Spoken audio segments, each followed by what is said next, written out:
Hi, my name's Adeline. The night my husband and his family dragged me out into a blizzard, I was still healing from the accident that left me in a wheelchair. He looked me in the eye and said, "You're just dead weight now." And when my little girl dropped to her knees begging them not to do this, they shoved her down and called us filthy rats. But here's what they didn't know. I had just inherited $101 million. What came next made them fall to their knees, screaming. Before we dive in, tell me, what time are you listening to this, and where from? Drop a comment below. I want to know, because this story, it could happen to anyone. The wind outside screamed against the windows, rattling the old wooden frames of our house. Snow swirled so thick I could barely see past the porch. It was the kind of storm that made the whole world feel like it was closing in, and inside, I felt the same. I shifted in my wheelchair, the ache in my legs reminding me of the accident that had left me like this. Just weeks ago, I'd been walking, driving Marcy to her piano lesson, planning our Christmas dinner. Now I couldn't even get to the kitchen without someone's help. I told myself Darian, my husband, would stand by me. That's what we promised each other, through sickness and health, right? But the way he looked at me tonight, I knew something had changed. His eyes didn't hold warmth anymore. They were cold, calculating, like I was no longer his wife, but a burden he was forced to drag around. Marcy was coloring at the coffee table, humming softly to herself, trying to pretend everything was normal. She was only 10, yet she noticed everything. She looked up when Darian came into the living room, his mother Irene trailing right behind him like a shadow. Irene's coat was still dusted with snow, her lips pressed tight as if the very air in the house offended her. "Adeline," Darian said, his voice sharp enough to cut. "We need to talk." I felt my chest tighten. About what? About this. He waved his hand at me, at the chair, at my legs, at all of me. "I can't do this anymore. You're just dead weight." The words hit harder than the crash that broke my spine. For a moment, the storm outside was nothing compared to the one inside me. My ears rang. My breath caught. Marcy froze, her crayon slipping from her fingers. "Dad, don't say that!" She scrambled to my side, her little hand clutching mine so tight it hurt. "She's still Mom. She's everything." Darian didn't flinch. Irene's face twisted into something between pity and disgust. "Marcy," she said flatly, "you need to learn the truth. Your mother is useless now. She can't even take care of herself." I swallowed hard, trying to steady my voice. "I may be in this chair, but I am not useless. I'm still the same woman who—" "Save it!" Darian snapped. "You can't feed us anymore. You can't provide. We can't keep dragging you along." Marcy dropped to her knees on the rug, tears spilling down her cheeks. "Please, Dad, don't do this. Please, Grandma, please. Don't send us away." For a moment, I thought maybe, just maybe, his heart would crack. But then Irene moved forward, her hand shoving Marcy so hard she tumbled onto the floor. "Get up, you filthy rats," she spat. "Out, now!" The world blurred. I couldn't believe what I was hearing, what I was seeing. "You can't mean this," I whispered, my voice trembling. But Darian was already yanking the door open. The wind roared in, whipping snow across the floor. Without a second thought, he grabbed the back of my wheelchair and pushed. The wheels caught against the threshold, jolting me forward. I clutched Marcy's arm as she scrambled up, her small body braced against the cold. "Dad!" she screamed. "Stop!" He didn't stop. He shoved harder, and suddenly we were outside, the blizzard slamming into us like a wall. The door shut behind us with a hollow, final thud. Snowflakes stung my face, icy needles cutting against my skin. Marcy pressed against me, shivering so hard her teeth chattered. My heart pounded, not just from fear, but from the realization they had truly thrown us away. I pulled her close, my arms wrapping tight around her trembling frame. "We'll be okay," I whispered into her hair, though every part of me doubted it. The storm swallowed my words, but I forced them out anyway, because she needed to hear them, even if I didn't believe them yet. The morning after the storm felt like waking up in a different world. The blizzard had finally quieted, leaving everything covered in a thick blanket of snow. The silence was almost too much, broken only by Marcy's soft breathing beside me. We had spent the night curled together in a blanket on a borrowed cot, thanks to Mr. Harris, the neighbor who'd taken us in when he saw us struggling in the snow. My body ached from the cold and from the awkward angle I'd slept in. I glanced down at Marcy, her little face still pressed against my arm. Her hair stuck to her cheek, damp from the tears she'd cried until she finally drifted off. I stroked her hair gently, swallowing back the bitterness that still lingered in my chest. A knock at the door startled me. I stiffened, fearing for a second it was Darian or Irene come to drag us back only to humiliate us again. But when Mr. Harris poked his head in, relief washed over me. "Morning, Odalyn," he said, his voice steady but kind. "The mail came late yesterday before the storm got too bad. I thought you might want this." He held out a thick envelope. My name was written neatly across the front. I frowned. Who would be sending me mail? He gave a small shrug. "Looks official. Law firm up in the city." I hesitated before taking it, my fingers trembling as I broke the seal. The weight of the envelope told me it wasn't just another bill. Inside was a letter printed on heavy paper, the kind that smelled faintly of ink and formality. My eyes darted across the first line, and my breath caught. "Mom?" Marcy whispered, sitting up, sensing my change in expression. I tried to steady my voice. It's from a law office. They're asking me to come in." "Something about a will?" Her small eyes widened. "A will? Like money?" I shook my head quickly, not wanting to fill her with false hope. "It might be a mistake." "Probably is." But deep inside, a tiny flicker of curiosity, and something else, something I hadn't felt in weeks, stirred. Later that morning, Mr. Harris insisted on driving us into the city. The roads were still slick with ice, but he said it wasn't safe for me and Marcy to travel alone. The whole way, I kept staring at that letter, wondering if it was some cruel prank, or maybe one more way life planned to remind me how invisible I'd become. When we finally arrived, the office was quiet and warm, smelling faintly of leather and coffee. An older man in a gray suit stood as we entered. He had a calmness about him, the kind of presence that made you listen before he even spoke. "Mrs. Crowell?" he asked. "Yes." My voice cracked. "I'm Mr. Turner," he said, extending his hand. "Please, have a seat. We have important matters to discuss." I wheeled closer to his desk, Marcy clutching my coat sleeve tightly. Mr. Turner opened a folder and slid a document toward me. His voice was steady, almost gentle. "Your late Uncle Arthur named you the sole beneficiary of his estate. The total value exceeds $100 million. For a moment, the words didn't make sense. I blinked, certain I'd misheard. 100 million? "Yes," he confirmed.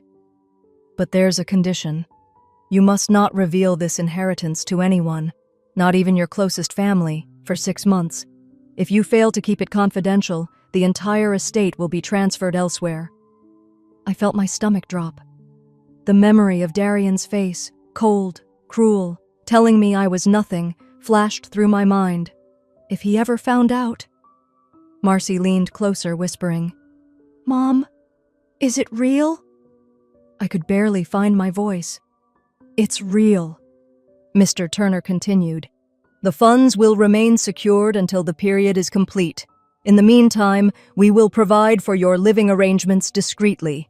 Do you understand the importance of secrecy, Mrs. Crowell?" I nodded slowly, my pulse pounding in my ears. I do. As we left the office, a sleek black car waited to take us back. Marcy looked at me with cautious hope in her eyes. For the first time in weeks, I let myself squeeze her hand and whisper, "Maybe we'll be okay after all." But deep down, I knew this was only the beginning. The apartment felt colder than usual that evening, even though the heat clanked through the old pipes. Maybe it wasn't the temperature at all. Maybe it was the silence. A week had passed since that day in Mr. Turner's office, and I was still replaying every word of it in my mind. The secret I carried now weighed more than the chair beneath me. I tried to keep things normal. Marcy and I had settled into a quiet rhythm, me rolling between the stove and the small table where she did her homework. I had started selling baked goods online, just enough to cover what little we needed without raising eyebrows. Cookies, pies, bread, things that smelled like comfort even when nothing felt stable. Darian, oddly enough, had been attentive. He came home earlier. He asked if I needed anything. He'd even kissed Marcy's forehead one night. On the surface, it should have been comforting. But deep down, I knew better. The man who'd thrown us into a snowstorm didn't change overnight. This was something else. Something calculated. It was late, long after Marcy had fallen asleep, when I heard voices outside in the hallway. At first I thought it was the neighbors, but the low rumble of Darian's voice made my chest tighten. I pushed myself quietly toward the door, careful not to wake Marcy. "She's not the woman I married," Darian said. His voice was low but sharp, cutting through the stillness. "I can't do this anymore. She's just different." My breath caught. He wasn't alone. A soft laugh followed, one I recognized too well. Rachel.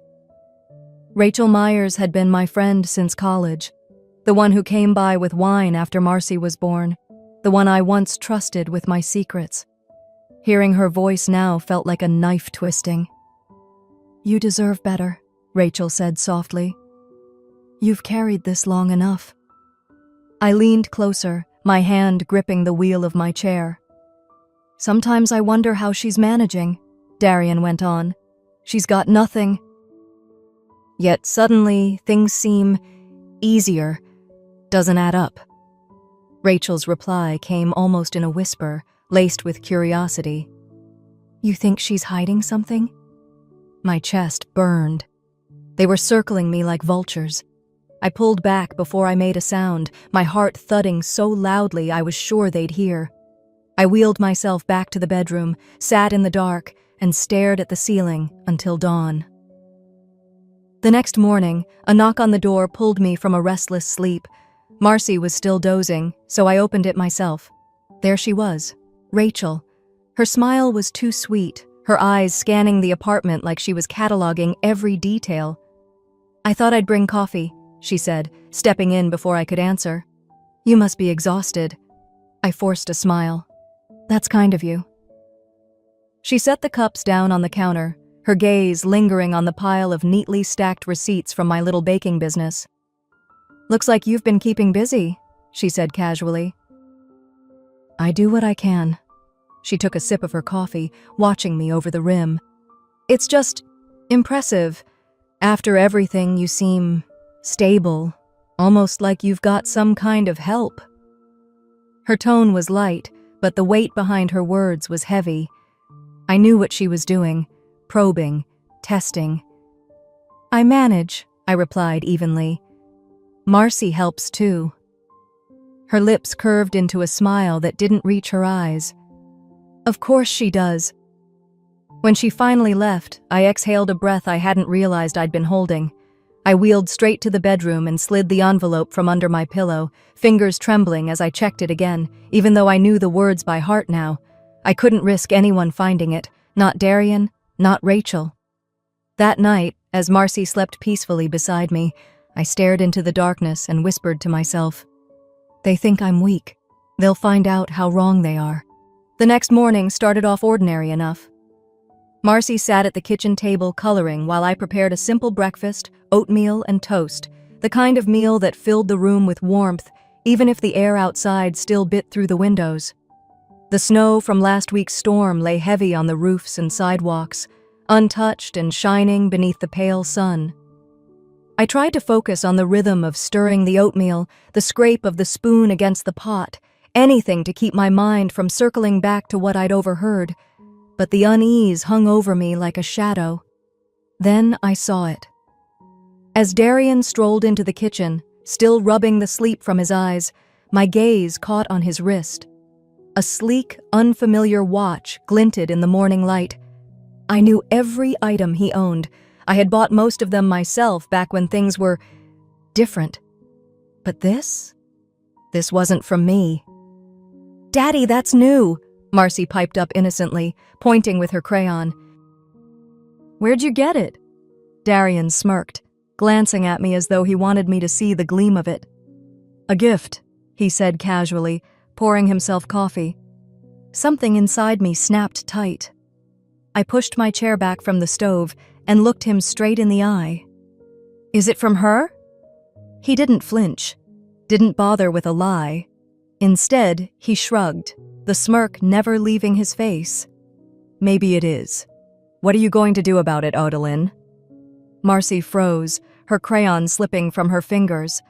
I felt her eyes on me, waiting for me to crumble like I usually did, waiting for me to swallow the words and keep the peace. But I didn't. I kept my voice calm, even, though my heart hammered in my chest. "You don't even try to hide it anymore." Darian leaned against the counter, swirling his coffee slowly, savoring his little performance. Then he leaned closer, lowering his voice until it was a blade against my ear. "You think you can survive without me?" "You're nothing without this roof over your head. Sign over what little you have left, or I'll make sure you and that kid of yours are out on the streets." The blood drained from my face, but I refused to let him see fear. I knew exactly what he was aiming for. My silence, my compliance. "Threatening your own wife in front of your daughter," I said softly. "That's who you are now?" His eyes narrowed, his jaw tight. "Don't push me, Odalyn. You'll regret it." I met his stare without blinking. "If you throw me out again, Darian, you'll regret it more than you can imagine." For a moment, his smirk faltered. Then he chuckled under his breath, dismissing me like a child who didn't know her place. "You've got nothing, Odalyn. Nothing." He walked out of the kitchen, the sound of his footsteps fading down the hall. Marcy hurried to my side, clutching my arm with small, trembling fingers. "Mom," she whispered, eyes wide with worry. I forced a smile for her, smoothing her hair back from her face. "It's okay, sweetheart. I've got us." But as I wheeled back into the bedroom later, the door shut tight behind me. My hands shook as I slid the envelope back under my pillow. My pulse wouldn't slow. I pressed a hand over it, whispering into the quiet. "They think they've broken me. They have no idea what's coming."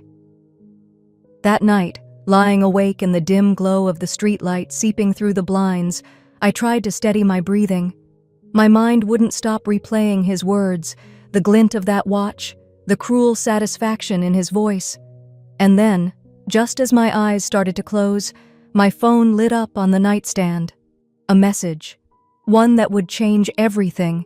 Paralyzed. The light from my phone glowed against the dark, the message staring back at me. "Don't trust him. Leave quietly. Right now." My chest tightened, and I sat up straighter in bed, the old mattress creaking under my weight. Marcy slept soundly beside me, her little hand curled against my arm, the soft rise and fall of her breathing a steady rhythm in the silence. For a moment, I thought about deleting the message, pretend it was a mistake, pretend life could go back to what it was, but deep down, I knew too well, there are no coincidences like this. I read it again, fingers trembling. No name, no number I recognized, just a warning. I stared at the door, half expecting Darian to barge in, though I knew he was sleeping in the other room. My thoughts raced. Who would send me this? How did they know? And why now, after everything I'd already endured? By morning, I'd made up my mind. If someone risked sending me a message like that, I couldn't ignore it. I needed answers. To keep things calm, I told Marcy we were going out for a special breakfast, something we hadn't done in months. She brightened instantly, pulling on her boots and her pink scarf with the little hearts stitched along the edge. I smiled at her enthusiasm, even as my stomach churned. The streets of our Minnesota town were still blanketed in snow, though the plows had carved narrow lanes through the white. I pushed my wheelchair carefully down the shoveled sidewalk while Marcy skipped ahead, humming softly, her breath clouding in the cold air. My neighbor, Mrs. Harris, waved from her porch, her expression warm but curious. I waved back, forcing a smile. The cafe we chose sat tucked at the corner of Main Street, its big windows fogged from the warmth inside. The smell of coffee and fresh pastries hit me the moment we stepped in, wrapping around me like a hug I hadn't realized I needed. We found a small table near the back. Marcy busied herself with a blueberry muffin, while I kept glancing at the door, heart pounding with every bell chime as someone entered. Then I saw him. Michael Lane. I blinked twice, making sure it was really him.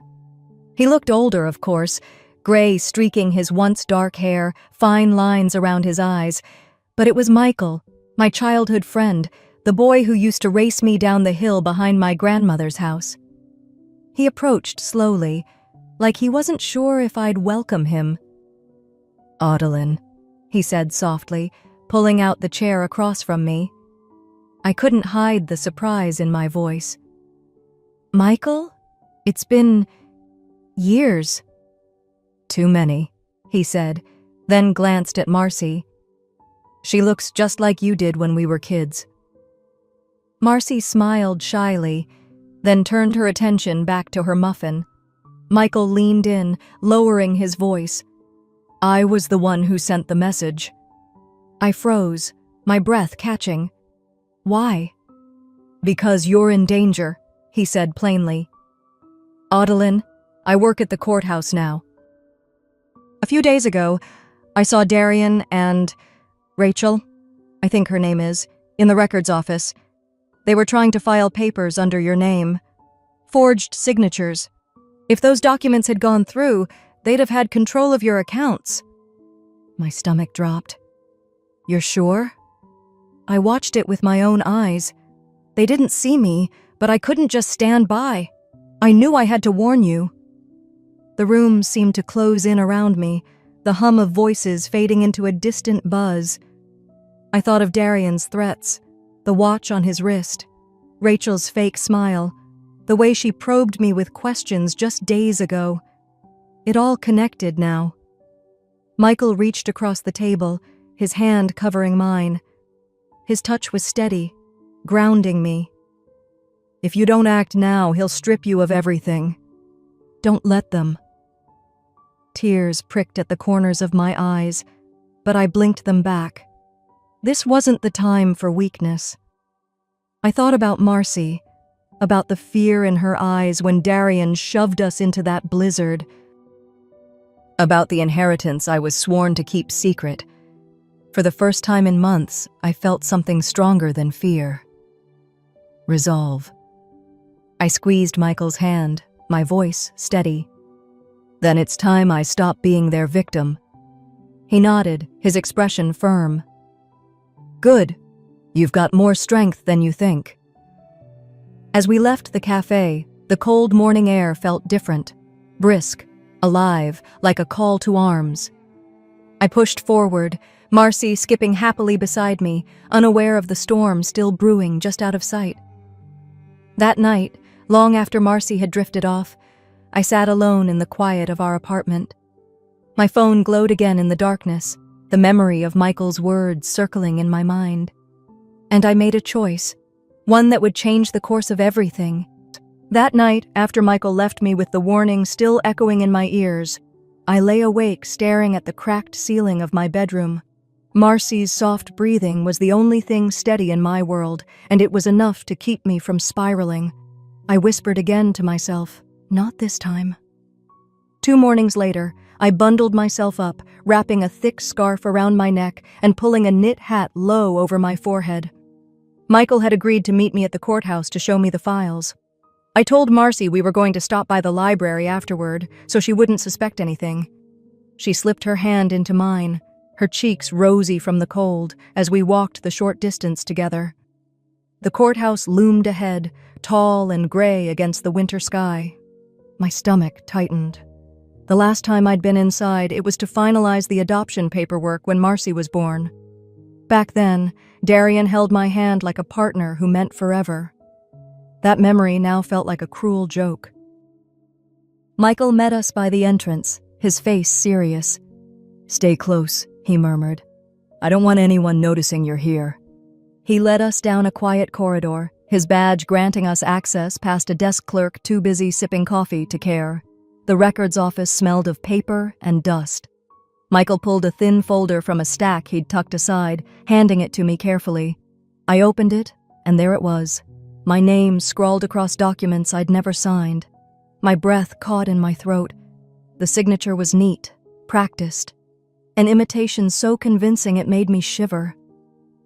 "They're trying to transfer ownership of your accounts," Michael whispered. "If this had gone through, you'd have nothing." I gripped the folder, my hands trembling. How close did it get?" "Close enough," he said quietly. "But I stalled it. You need to protect yourself, Odalyn." Marcy tugged my sleeve, her big eyes full of questions. I forced a smile and stroked her hair. "Just some boring grown-up stuff, honey." She nodded, though I could tell she sensed the weight of it all. By the time we returned home, my mind was racing. I tucked the folder deep under Marcy's school books, knowing Darian would never think to look there. I had no plan yet, but I knew one thing for certain. I couldn't let him win. That evening, I heard the front door slam. Darian's heavy footsteps filled the apartment, and Rachel trailed close behind, her perfume sharp and cloying.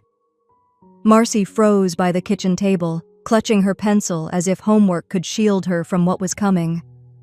Darian's lips curved into a smirk. On his wrist gleamed the same watch I'd noticed days ago. He tapped it lightly. "Like it? Rachel has good taste." My stomach twisted. "So it's true," I said evenly, my voice calm, though my pulse raced. "You're not even pretending anymore." He leaned against the counter, his eyes cold. "Pretending? I'm done with pretending." "You're not the woman I married. You're nothing but a burden now." Rachel's voice slipped in like poison. "Odalyn, don't make this ugly. Think of Marcy. She doesn't need to see her mother struggle more than she already does."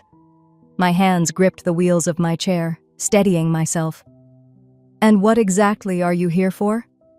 Darian pulled a folded paper from his jacket pocket, tossing it onto the table. "A new agreement. For your medical care. Sign it, and you'll stay taken care of. Refuse." He leaned down, close enough for me to feel the chill of his breath. "And I'll make sure you and that kid of yours have nothing." Marcy's voice trembled. "Mom?" I locked eyes with Darian, refusing to flinch. "If you throw me out, Darian, you'll regret it more than you can imagine."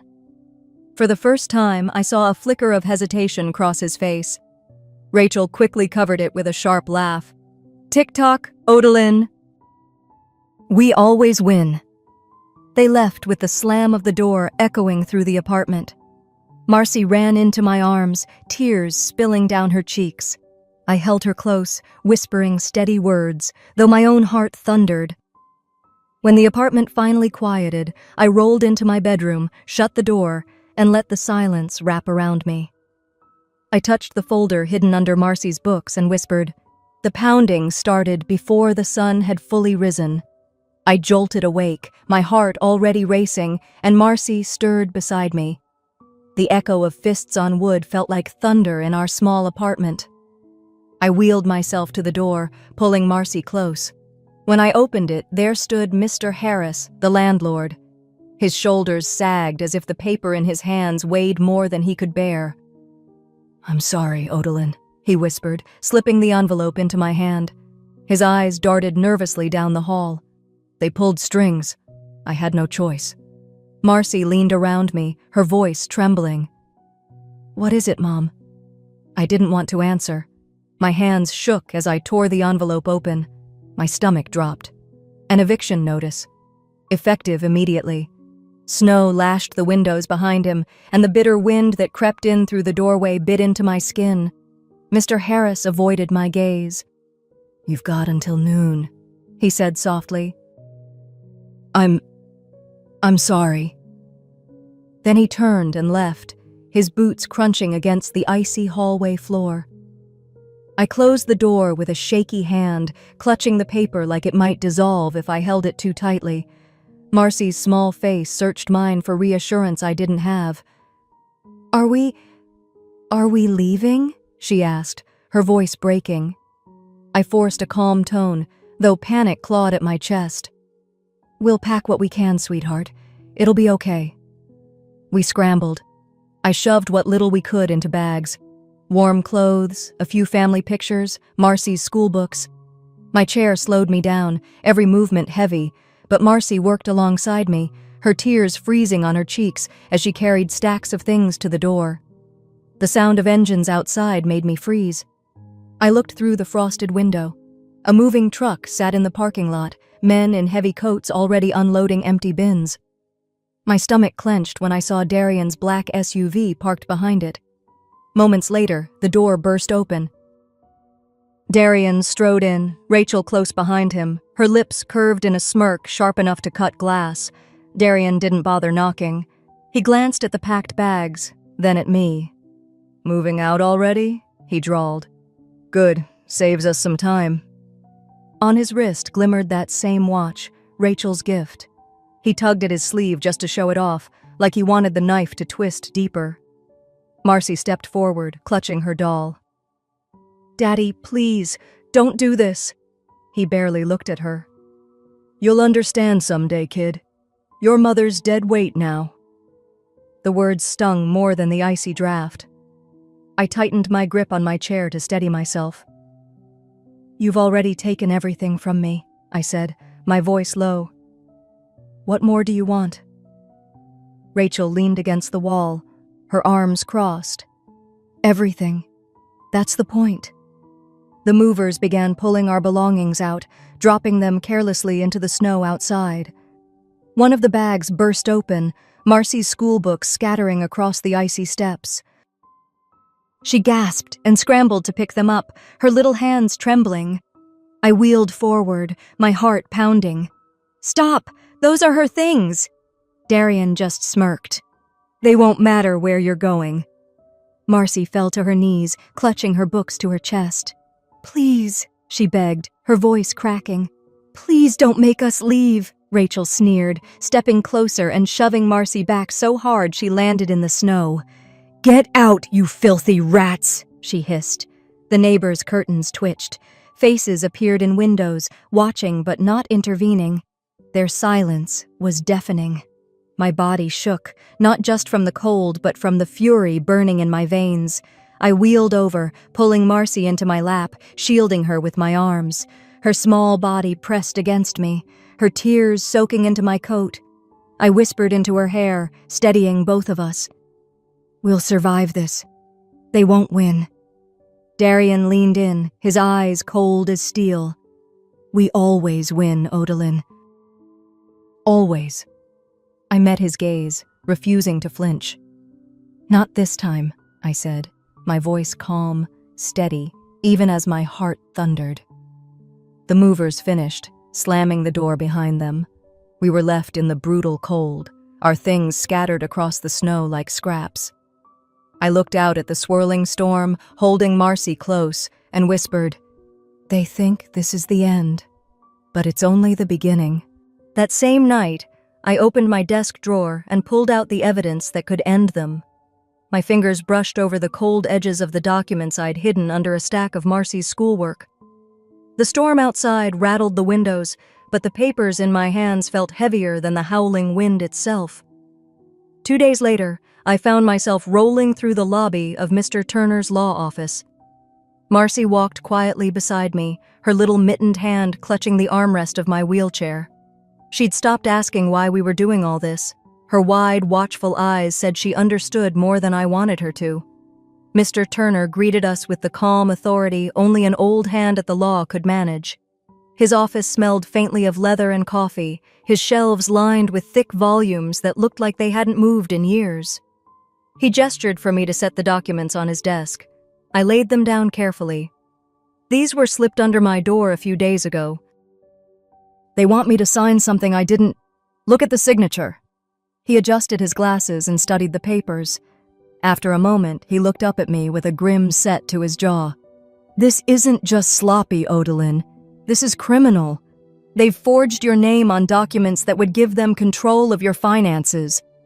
The words sank into me like ice, but instead of fear, I felt a surge of resolve. Marcy leaned forward timidly. Does that mean they can't take our home, Mr. Turner? He smiled softly at her, then turned back to me. You have more power here than you realize. We'll file an injunction first thing in the morning. By the time Darian tries to move again, the law will already be standing in his way. For the first time in weeks, I saw hope flicker in Marcy's eyes. 2 mornings later, I wheeled into the courthouse lobby with Mr. Turner at my side. Michael Lane stood quietly a few feet away, his hands in his pockets, scanning the room like he wanted to make sure no one got too close. Marcy sat on a bench nearby, clutching her doll, her legs swinging nervously. Darian and Rachel were already there. Rachel looked me up and down with a smirk, as if she'd won something just by being present. Darian crossed his arms, his voice dripping with disdain. You think anyone's going to believe you, Odalyn? Look at you. You're desperate, pathetic. Everyone here knows it. Rachel leaned close to him, just loud enough for others to hear. She's delusional. Nothing but dead weight. My cheeks burned, but I forced myself to stay calm. Slowly, I pulled the documents from my bag and laid them flat on the table between us. Funny, isn't it? I said, my voice steady. My signature looks perfect, considering I never signed these. The murmur in the lobby was instant. I could feel eyes on us from every corner. Darian's smug expression faltered, his lips tightening as his eyes flicked over the papers. Rachel's face drained of color, her fingers twitching nervously at her side. Mr. Turner leaned forward, his voice firm. These are clear forgeries. We've already filed charges of fraud and forgery. The court will handle the rest. Gasps rippled through the crowd. Darian's face turned ashen, his bravado crumbling. Rachel's whisper barely carried, but I heard it. This can't be happening. I leaned in, meeting Darian's eyes. You should have left me with nothing, Darian. Because now, I have everything. His jaw tightened, but for the first time he had no retort. The bailiff called out names in the background, but in that moment, it felt like the entire courthouse had gone still. I could see the shock in his face, the realization that his game was over. As the lobby buzzed with murmurs and stares, I wheeled back toward Marcy, who ran up and hugged me tightly. I pressed a kiss to her hair, whispering, "We're going to be okay." Yet that night, as the snow fell outside, I finally opened the sealed envelope from my uncle's estate. The paper felt delicate between my fingers, like it had been waiting for me all this time. I unfolded the letter slowly, reading words that blurred as my eyes filled with tears. "You were always stronger than they knew," it began. "This gift is not just for you, but for those you'll help. Use it to build the life you deserve, and never forget, you are more than what anyone else says you are." I pressed the letter to my chest, my breath trembling. For the first time in so long, I didn't feel broken. I felt chosen. 6 months later, the harsh Minnesota winter had finally lifted. The sun cut through the clouds, warming the sidewalks outside my newly renovated bakery. The scent of fresh bread and cinnamon rolls spilled into the street as neighbors gathered, smiling and clapping. A big red ribbon stretched across the bakery doors, ready to be cut. Marcy stood beside me, her face glowing with excitement. She held the giant pair of scissors with both hands, while I steadied them from my chair. Michael Lane stood just behind us, his quiet presence steady as ever. Mr. Turner, dignified as always, offered a small nod of encouragement. When the ribbon fell, cheers erupted. Marcy squealed and threw her arms around me. I laughed, a real laugh that came from deep inside. This wasn't just a bakery. It was also a small community foundation, a place where struggling families could find warmth, food, and dignity. It was everything I'd wished for back when I felt like no one saw me. Later that afternoon, when the crowd thinned and the ovens hummed in the back, I slipped into my office and read the letter again.